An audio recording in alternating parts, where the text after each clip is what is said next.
Assalamualaikum warahmatullahi wabarakatuh. Kisah Rumbun dan Sahabat Rimba. Di dongeng anak kali ini, kita akan menyimak cerita tentang anak laki-laki yang suka berpetualang bernama Rumbun. Yuk kita cari tahu petualangan Rumbun, adik dan sahabat-sahabatnya dari dongeng anak kali ini. Rumbun adalah seorang anak laki-laki yang ceria dan suka berpetualang. Ia memiliki adik perempuan bernama Hayati, seorang anak perempuan yang manis dan suka bernyanyi. Mereka berdua memiliki sahabat yang bernama Burhan, seekor burung hantu yang bijaksana, dan Wanara, seekor monyet yang lincah. Setiap akhir pekan, Rumbun, Hayati, Wanara, dan Burhan berkumpul di tepi hutan desa untuk belajar di alam terbuka. Mereka belajar tentang flora dan fauna. Pada Sabtu pagi ini, Rumbun, Hayati, dan Wanara sudah berkumpul bersama. Namun, Burhan belum tampak juga. Mereka pun Tanya-tanya, Burhan ada di mana ya? ternyata Burhan masih dalam Perjalanan. Dia terbang sambil bernyanyi riang gembira. namun naas nasib si Burhan.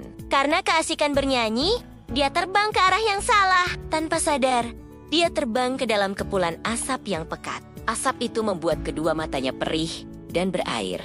Dia tidak dapat melihat apa-apa. Burhan sangat ketakutan. Dia pun berteriak minta tolong. Tolong, tolong! Suara teriakan Burhan ternyata terdengar oleh sahabatnya. Sepertinya aku mengenali suara itu, ujar Wanara. Iya, itu Burhan, jawab Hayati. Sepertinya Burhan sedang dalam kesulitan. Ayo, kita bantu dia, seru Rumbun. Rumbun, Hayati dan Wanara berlari ke dalam hutan sambil berteriak, Burhan! Saat berlari mencari Burhan, mereka menyaksikan api membakar berbagai macam pohon dan tumbuhan. Dari kejauhan, tampak pula segerombolan hewan yang berlari ketakutan menyelamatkan diri dari kebakaran hutan. Sangat menakutkan. Dengan rasa cemas Rumbun, Hayati dan Wanara terus berlari menerobos hutan mencari sahabat mereka. Burhan, Semakin ke dalam, asap semakin tebal. Hampir saja mereka putus asa. Tapi, tak berapa lama, terdengar suara batuk dan tangisan Burhan. mataku perih, napasku sesak, dan aku tidak bisa terbang. Huk, huk, tangis Burhan. Mereka pun berlari ke arah suara tersebut. Burhan, Kamu baik? Baik-baik saja, tanya Rumbun. kami cemas sekali. Sambut Wanara. Beruntung kamu masih selamat, Burhan, ujar Hayati. Rumbun, Hayati, dan Wanara segera membawa Burhan ke desa untuk mendapatkan pengobatan. Saat di desa, Hayati bertanya kepada para sahabatnya, apa yang terjadi?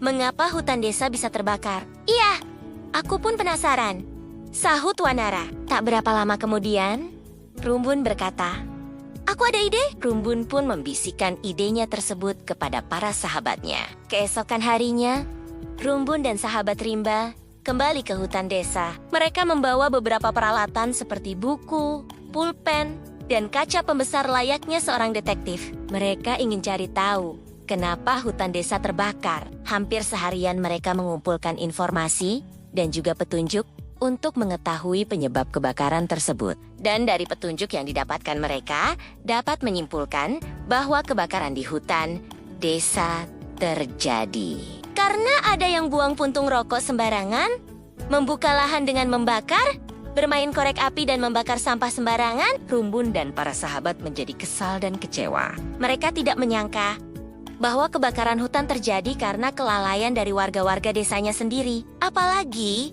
Wanara berkata kalau dia juga melihat paman Rumbun membuang puntung rokok sembarangan saat berada di dalam hutan. Rumbun pun tidak percaya kalau keluarganya sendiri yang menyebabkan kebakaran hutan. Di tengah rasa kecewa dan sedih, Rumbun teringat dengan pelajaran sekolah tentang pencegahan kebakaran hutan. Rumbun mengajak para sahabatnya untuk melakukan sesuatu yang dapat mencegah hal ini berulang kembali. Kita perlu mengingatkan keluarga kita dan seluruh warga untuk tidak melakukan hal-hal yang dapat menimbulkan kebakaran hutan, kata Rumbun. Keempat sahabat tersebut setuju untuk membuat poster dengan ukuran besar yang isinya mengajak warga desa untuk tidak buka lahan dengan membakar, tidak buang puntung rokok sembarangan, tidak bermain korek api, dan tidak bakar sampah sembarangan. Lalu kemudian, Rumbun dan sahabat Rimba memasang poster itu di seluruh penjuru desa Dan ternyata, Usaha Rumbun dan sahabat Rimba berhasil. Melalui poster tersebut, warga desa menjadi paham sebab-sebab dari kebakaran hutan di desa mereka dan mereka selalu diingatkan. Untuk tidak melakukan kegiatan yang bisa memicu kebakaran hutan. Sejak saat itu, Desa Rumbun dan sahabat Rimba terbebas dari bencana kebakaran hutan Dan juga kabut asap. Warga desa dapat beraktivitas dengan aman dan ditemani dengan udara yang segar. Bagaimana dengan Rumbun dan sahabat Rimba? Setiap akhir pekan, mereka asyik belajar dan bermain di alam terbuka. Sampai jumpa di petualangan berikutnya. Wassalamualaikum warahmatullahi wabarakatuh.